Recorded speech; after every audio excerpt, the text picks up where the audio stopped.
Hello again, everybody, and welcome to another exciting episode of D and D, a recap. Now, I know it's been, let's say, a while. Life has been getting in the way of me making more of these, but I have been playing every single week. I have lots of stuff to catch you guys up on, so that's what I'm gonna do. And due to the fact I haven't used my board in a long time, I'm getting a little bit of ghosting on the board, but it'll get better. So, as everybody knows, D&D encounters, which is where all these stories come from, have a variable party makeup. So every week it could be that we have new players. And this week I had all the players. It was a massive, massive table. Um, Generally, for D&D encounters, it's you're only supposed to run a maximum of 7. I had a couple weeks where I was running 9 people tables. Like it was massive. Um, so yeah, lots of stuff. Plus a new guy. 'Cause yeah, that's what happens. We always have new guys. The new guy's name, which is kind of bizarre in a fantasy environment. The new guy's name is Gunslinger. Don't ask me where he got the name or what it means or anything, because we don't have guns in our fantasy environment. Uh, but that's Gunslinger, and Gunslinger has a cowboy hat. Just because, again, cowboys may not exist in a fantasy world, but he's got a cowboy hat for reals, like for realsies. He's got a cowboy hat. And the other thing about him is he is crazy. He's chaotic neutral, and he takes his craziness to a brand new level. Like this guy is 100% certifiably crazy nuts, crazy go nuts. But makes him a lot of fun to run at the table. Uh, so yeah, uh, right now, if you guys remember, they're all in that tomb of stone or whatever it was. Uh, and they actually come across this dude sitting on a really poor excuse for a stool that I drew. And they find him, and he's like, "Hey, I'm a weird dude that's sitting in a tomb. Cause that's what I do. I'm a weird dude that sits in a tube." And so automatically they decide that they should probably interrogate him. Because weird dudes in a tube, there's shifty eyes. Everybody knows shifty eyes are too. So R2, naturally, he's like, let's interrogate him. Let's figure out what he's doing. There are bad things down here, and he's just chilling. Obviously, something is wrong. But good old Gunslinger. Good old Gunslinger. He has a slightly different idea. He's like, let's burn him. Let's set him on fire. 'Cause that's a rational thing to do. So he's like, yeah, I want to set him on fire. And weird dude just kind of sitting there. It's like, let's not.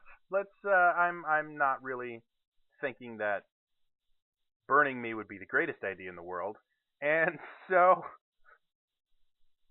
Gunslinger proceeds to break apart his stool and then just keeps rubbing the sticks together. But he rolls so low that he doesn't even create heat. He's just sitting there rubbing sticks. Rubbing sticks. He's like, I'm gonna burn him. I'm gonna burn him. And nothing happens. And the rest of the party is like, okay, you go ahead and do that. And we're just gonna stay over here and avoid you as much as physically possible. So, as you can see, failed by science. He had no idea. He's just sitting there. He's like, I want to start a fire. I don't have anything to start a fire with. I'll rub sticks together. Okay. So they get to this next room after interrogating the guy. And it's full of all these really, really big rocks. Rocks that look surprisingly like just vaguely phallic shaped rocks.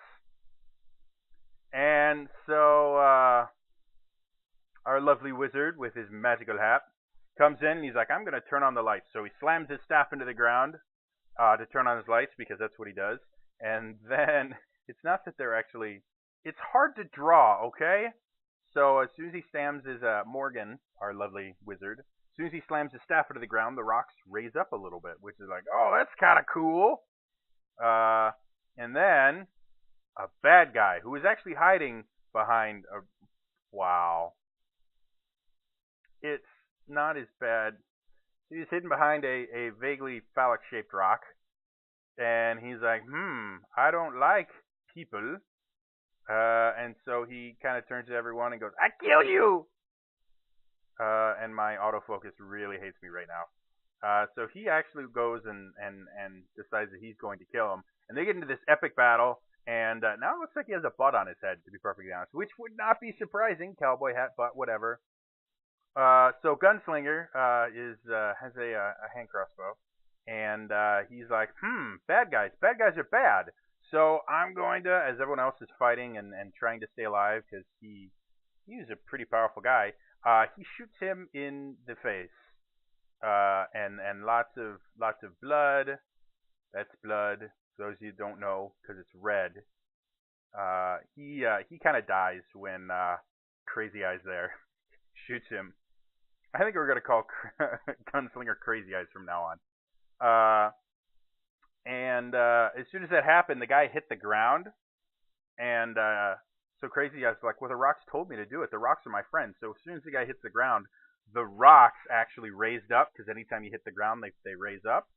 And so he thought he got a standing ovation from his friends, the rocks. So they came back to town, and the rest of the town is all like, hey, you guys are awesome and amazing. And they kind of mentioned that the elders were doing naughty things. That's where like the dead bodies from last episode came from. That is really, really blurry. There we go. So the elders all got arrested. And there's a little old dude with an Irish accent. While they're all dealing with everything that's going on, some old dude with an Irish accent comes over, because I like doing the Irish accent, and tells them about this weird set of graves that came out of nowhere. And everyone else was like, that's kind of awkward. Why would you come to us talking about graves?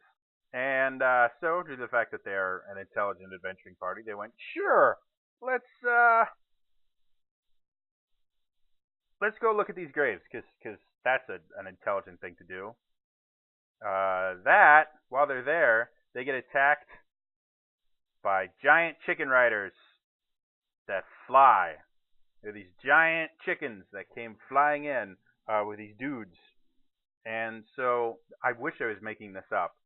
And so these dudes are riding on these flying chickens, and they come in to kill the lovely party. Giant chicken riders. That's them. You can't read it because my autofocus really fucking sucks.